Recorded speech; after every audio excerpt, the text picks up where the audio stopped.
ओम शांति। क्या मरने के बाद मृतक को घर वालों की याद आती है? ये सवाल बहुत लोग करते हैं। हमारे घर से जब कोई अचानक चले गए हैं, लोग कहते हैं बेटा बेटी पति पत्नी कोई अचानक चले गए हैं, हम लास्ट टाइम पर उनसे मिल नहीं पाए। हम उनको कुछ बताना चाहते थे या वो हमको कुछ बताना चाहते थे हमको। हमारे बहुत स्नेही थे, बहुत करीबी थे और अचानक ही वो वहाँ जा रहे थे और अचानक उनका एक्सीडेंट हुआ, वो चले गए। हमसे कुछ छुपाना नहीं चाहते थे, कुछ बताना चाहते थे लेकिन नहीं बता पाए हैं।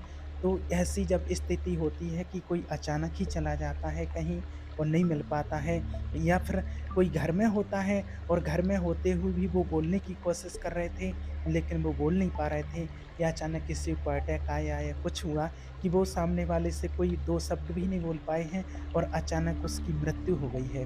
तो ऐसी कंडीशन बहुत होती है और फिर ऐसे में ही लोग कहते हैं क्या ऐसी कंडीशन में उनको कभी हमारी याद आती होगी, घरवालों की याद आती होगी, घरवालों को क्या वो आत्माएँ याद करती होंगी?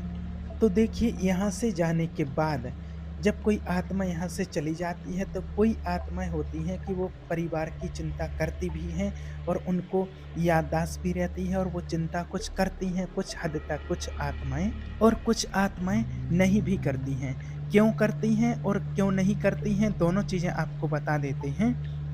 देखिए, इस जन्म से पहले भी जो आत्माओं ने जो जन्म लिए हैं, क्योंकि आत्मा के तो जन्म होते ही रहते हैं।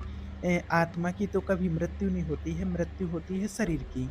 आत्मा तो क्या होती है, आत्मा एक शरीर छोड़ कर के दूसरा शरीर बदल लेती है और ये जिस प्रकार से ऐसी ही प्रक्रिया होती है, जैसे हम अपने शरीर का कपड़ा बदलते हैं, ऐसे ही आत्मा अपने शरीर रूपी वस्त्र को बदल लेती है और वो नया शरीर धारण कर लेती है। तो ऐसे कितनी बार हुआ है, कितनी अनेकों बार आत्मा चोला बदलती रहती है, शरीर बदलती रहती है, नया शरीर फिर से धारण कर लेती है, ऐसी क्रिया चलती रहती है।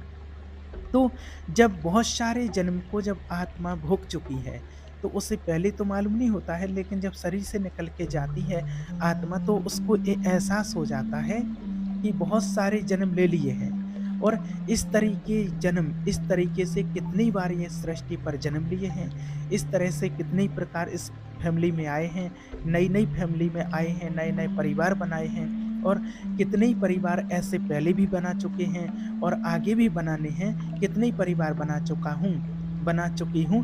तो फिर इसमें नया कुछ क्या है? हर बार आए और हर बार चले गए, तो इसमें नया तो कुछ है नहीं। कुछ सीखने के लिए कुछ नया नहीं, क्या सीखने के लिए कि मुझे अपनी मुक्ति का मार्ग कैसे मिलेगा? मुझे अपनी सद्गति कैसे करनी है? मेरा लक्ष्य क्या था? मैं किस लिए यहाँ पर आया था? क्या मैं लोगों से सिर्फ़ लड़ाई-झगड़े करने के लिए आया था? क्या मैं सिर्फ़ पैसे कमाने के लिए आया था? क्या मैं सिर्फ़ अपना करियर बनाने के लिए ही आया था? या फिर मैं अपने जो कार्मिक अकाउंट है उनको डील करके उनको ख़त्म करने के लिए? लेकिन मैंने सीखा क्या है? मुझे कहना क्या था कि जो भी हिसाब-किताब हैं, जो आत्मा पूर्व जन्म के कर्म लेकर के आई थी, उन कर्मों को चुकतू करना, उन कर्मों का हिसाब-किताब पूरा करना और अच्छे नए कर्म बनाना, पुण्य कर्म करना और आगे के लिए आत्मा की सद्गति हो जाए, उस आत्मा को मुक्ति मिल जाए, उसके लिए पुण्य कर्म करना। इसके लिए जन्म होता है। लेकिन हुआ क्या? फैमिली बना कर के अटैचमेंट हुआ। इसके अलावा और कुछ नहीं किया। फैमिली बनाई, फैमिली बना कर के बस बच्चों की, पत्नी की परवरिश, उनके दुख-सुख में काम आना, उनकी ज़रूरतों को पूरा करना, यही सब कुछ करते-करते और शरीर छोड़ दिया। मिला क्या इससे? कुछ भी नहीं। अपने लिए तो कुछ ही नहीं कर पाए, क्योंकि जिस चीज़ के लिए मैं सृष्टि पर आया था, जिसके लिए मेरा जन्म हुआ था, वो तो मैंने कुछ सीखा ही नहीं। क्या मेरा जन्म सिर्फ़ इसीलिए हुआ था कि सिर्फ़ एक परिवार के 4 सदस्यों में बंद करके रह जाना, उन्हीं 4 सदस्यों की ज़रूरतों को पूरा करते रहना, जीवन भर उनकी ज़रूरतों को पूरा करते-करते और अंत में राम नाम सत्य हो गया, आखिरी साँस निकल गई और निकलने के बाद चला जाऊँ। लेकिन जाना कहाँ है, वो पता नहीं। जाने से पहले करना क्या था, वो नहीं किया। जो करना नहीं चाहिए था, वो किया और जो करना था, उसके ऊपर तो कभी ध्यान ही नहीं गया। इस दुनिया में आकर के व्यक्ति कितनी हिंसा करता है, छल कपट करता है, द्वेष की भावनाएँ रखता है, एक दूसरे को धोखा देता है, एक दूसरे से कलह क्लेश पैदा करता है, एक दूसरे से वैर की भावनाएँ रखता है, अत्याचार करता है, पाप करता है, अधर्म करता है। लेकिन ये चीज़ें उसको जब करता है उस टाइम पर याद नहीं आती हैं, ना उसको ये याद रहता है कि ये गलत है और इसका परिणाम क्या होगा। और जब व्यक्ति की वो स्थिति बन जाती है, जब शरीर छूट जाता है, उसके बाद ये सारी रील उसके सामने चलती है कि मैंने क्या-क्या अधर्म किया, क्या-क्या पाप किया। उसको तब समझ में आता है कि क्यों नहीं मैंने पहले अच्छे पुण्य कर्म किए, मैंने क्यों इस अज्ञानता में खोया रहा, मैं क्यों इस दुनिया की चकाचौंध में, इस माया के जाल में ही फँसा रहा, मैंने इस सत्य को स्वीकार क्यों नहीं किया, मैंने अपने आप को क्यों नहीं जाना, क्यों नहीं पहचाना। तो जब ये सारा ज्ञान उनकी बुद्धि में, आत्मा को जब ये ज्ञान मिलता है, ये ज्ञान समझ में आता है, तो उनको यही लगता है कि फैमिली मैटर कुछ नहीं है। मैंने कितनी बार जन्म लिए इस सृष्टि पर और कितनी बार मृत्यु हुई, तो फिर इसका क्या लाभ मिला? इसका अर्थ तो कुछ निकला ही नहीं। यही फैमिली बनाना, यही परिवार बसाना और ये फैमिली बना कर के, परिवार बसा कर के, बच्चों की परवरिश करके, उनको तैयार करना, उन्हीं के लिए पूरा जीवन लगा देना और फिर मृत्यु हो जाना, फिर जन्म लेना, फिर यही सारी क्रिया करना, फिर मृत्यु हो जाना। तो इस बार जब आत्मा यहाँ से अपने शरीर को छोड़ कर के जाती है, कि समझने लगती है कि फिर इस लाइफ का ये तो कोई यूज़ नहीं है, फिर ये तो कि इस किसी अटैचमेंट पर रहो, ये तो फिर कोई मतलब नहीं है, और फिर इस लाइफ में फिर ऐसे याद करने का किसी को कोई मतलब नहीं है, कि हमें ऐसे याद करने का कोई अर्थ नहीं रह जाता है। इसलिए फिर वो आत्मा चिंता नहीं करती हैं। ऐसी वो ज्ञानी आत्माओं के अंदर ही ऐसा वैराग आता है, उस टाइम पर वो ज्ञान के चक्षु उनके खुलते हैं, तो वो सारी चीज़ों को वो समझने लगती हैं। अब हाँ, जो करती हैं कि पूछा है, कई लोग कहते हैं कि क्या याद करती है? तो हाँ, कुछ आत्माएँ ऐसी होती हैं जो करती हैं, इसमें कोई डाउट नहीं है। कैसे? किसी न किसी प्रकार से आपको हेल्प करने की कोशिश करती हैं। जैसे वो आत्माएँ होती हैं, जैसे मान लीजिए कि किनका बहुत ज़्यादा जैसे लगाव होता है, उनको इतना बस ज्ञान नहीं होता है किसी चीज़ को लेकर के, या फिर कोई आत्मा ऐसी होती है जिससे उनके बच्चे छोटे हैं और वो छोटा-सा बच्चा है, 1 है या 2 हैं, और अचानक से उनकी मृत्यु हो जाती है। अब क्योंकि उनको भी पता नहीं होता है कि मृत्यु कब होनी है, उनको कोई मृत्यु के समय का पता नहीं होता है। बिल्कुल जब नज़दीक टाइम आ जाता है, कुछ ही समय बचता है, कुछ भी पल बचते हैं, तब उनको एहसास होने लगता है कि अब मैं जाने वाला हूँ। लेकिन जब वो समय आ जाता है तो उस टाइम पर व्यक्ति कुछ नहीं कर सकता है, कुछ भी नहीं कर सकता है, क्योंकि उस टाइम पर उसको जाना ही है। और कई बार तो व्यक्ति को महसूस भी होता है, लेकिन लास्ट तक उसको विश्वास नहीं होता है कि मैं जाने वाला हूँ। इसलिए उसको विश्वास नहीं हो पाता है। तो क्या होता है, ऐसे में जो छोटे-छोटे बच्चों को छोड़ कर के चली जाती हैं, तो फिर वो आत्माएँ याद करती हैं कि बच्चे को देख कर के, पत्नी को देख कर के जो दुखी हो रही हैं, रो रही हैं, तो वो आत्माएँ उनको याद करती हैं।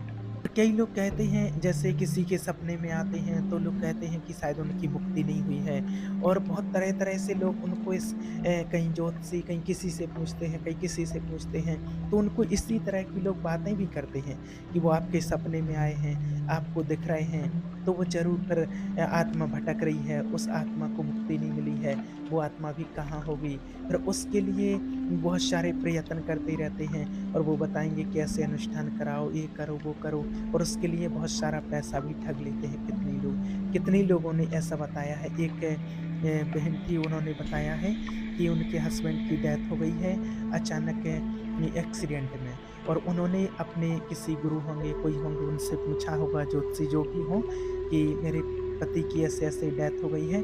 तो उन्होंने कहा है कि उनकी आत्मा भी भटक रही है, और वो आत्मा भी बहुत कष्ट में है, उसको मुक्ति नहीं मिली है, और आप हमें 25,000 रुपए दीजिए और हम उनके लिए अनुष्ठान करेंगे, जिससे उस आत्मा को मुक्ति मिलेगी। एक और बहन ने बताया था, उनके पति ने सुसाइड कर लिया है, और वो बोल रही थी सुसाइड कर लिया, तो उनने किसी से पूछा होगा, तो उनने कहा उनकी आत्मा भटक रही है, उनको मुक्ति नहीं मिलेगी, कहीं प्रेत बनेगी, कहीं उल्टी लटकी हुई है आत्मा, हम देख रहे हैं, कहीं इस रूप में, कहीं उस रूप में, कहीं यहाँ है, कहीं वहाँ है, और उनके लिए बहुत अनुष्ठान करवाना पड़ेगा, उसके लिए हमें 21,000 रुपये दीजिए, और उन लोगों ने दिए भी हैं।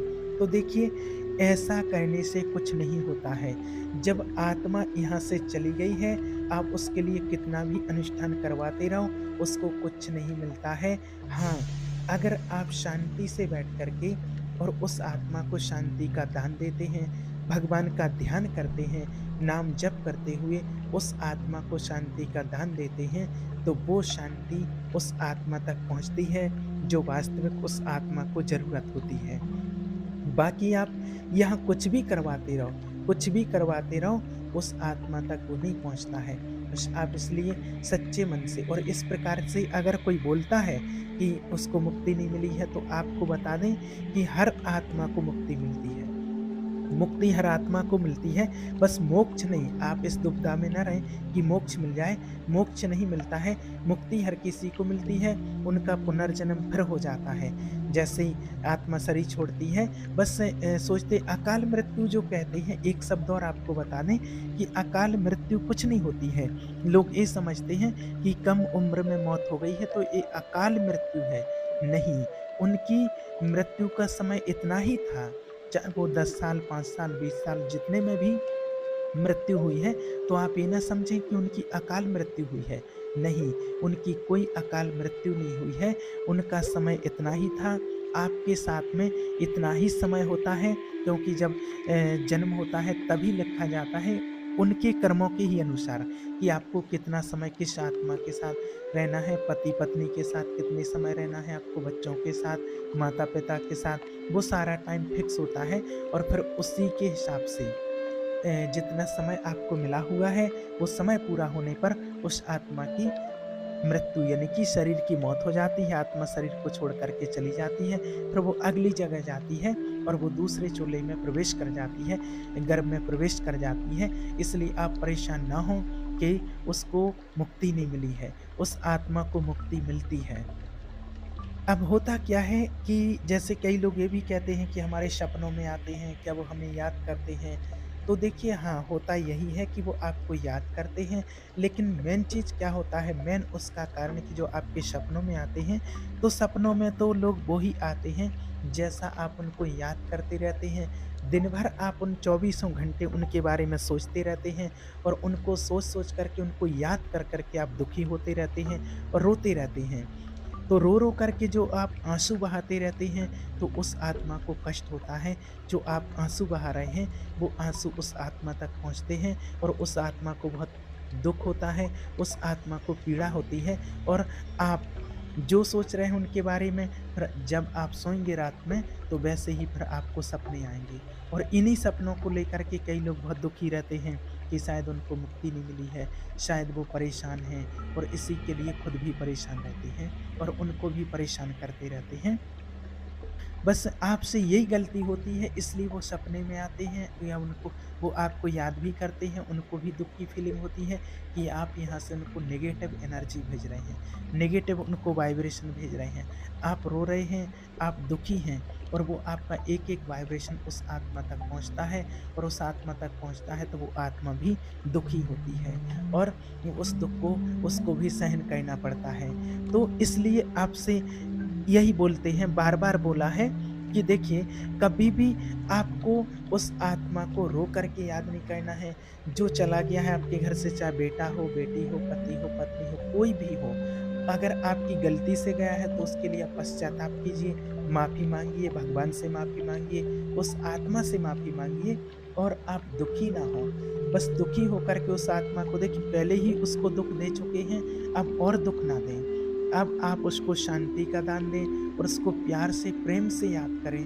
याद तो करें, याद करने के लिए मना नहीं है, याद तो आएगी, लेकिन दुखी होकर के याद ना करें, रो कर के याद ना करें और अगर आप दुखी और रो कर के याद करते हैं, तो उससे अच्छा है कि आप याद ही ना करें उनको, तो अच्छा है, नहीं तो उनको भी याद बहुत सताती है। जैसे ही आप रो कर के उनको वाइब्रेशन भेजते हैं और आपकी याद उनको आती है और वो बच्चा छोटा-सा जहाँ भी होगा, गर्भ में होगा या जन्म ले लिया होगा, तो वहाँ वो बच्चा बहुत रोता है, बहुत तड़पता है।